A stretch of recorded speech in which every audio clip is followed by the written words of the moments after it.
हसन मुश्रीफ, समरजित गाडगे आणि संजय मंडलिक यांची प्रतिष्ठा पणाला लागली आहे। हसन मुश्रीफ आणि समरजित गाडगे दोन कट्टर विरोधक यावेळी एकत्र आले आणि मतमोजणीची प्रशासनाने तयारी पूर्ण केलेली आहे। पोलिसांचा मोठा बंदोबस्त तैनात आहे।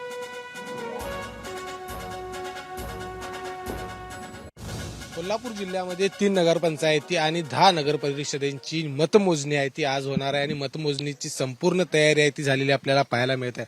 आपण सध्या कागल इथल्या मतमोजणी केंद्रावर आहे आणि पोलिसांचा बंदोबस्त देखील तैनात केलेला आहे।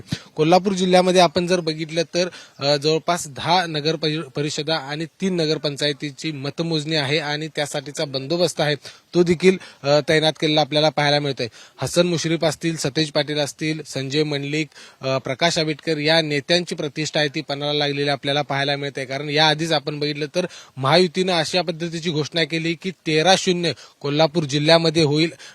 पुढच्या काही वेळातच या ठिकाणी कोण बाजी मारणार कोल्हापूर जिल्ह्यामध्ये हे पाहावं लागणार आहे। कागलमधला जर आपण विचार केला तर कागलमध्ये 6 टेबलवरती 7 फेऱ्याने हे मतमोजणी आहे ती होणार आहे। जयसिंगपूर ही सगळ्यात मोठी नगरपालिका आहे ती कोल्हापूर जिल्ह्यातली आणि त्या ठिकाणी 13 टेबलवरती 5 फेऱ्यांनी मतमोजणी केली जाणार आहे। संपूर्ण तयारी मतमोजणीची झालेली आहे। निकाल लागल्यानंतर कुठेही विजयी मिरवणूक आहे ती काढायची नाही अशा पद्धतीच्या सूचना कोल्हापूर पोलिसांनी दिलेल्या आपल्याला पाहायला मिळतात। त्यामुळे पुढच्या काही वेळातच या नगरपालिका नगरपंचायतीवरती कुणाचा झेंडा फडकणार हे स्पष्ट होणार आहे।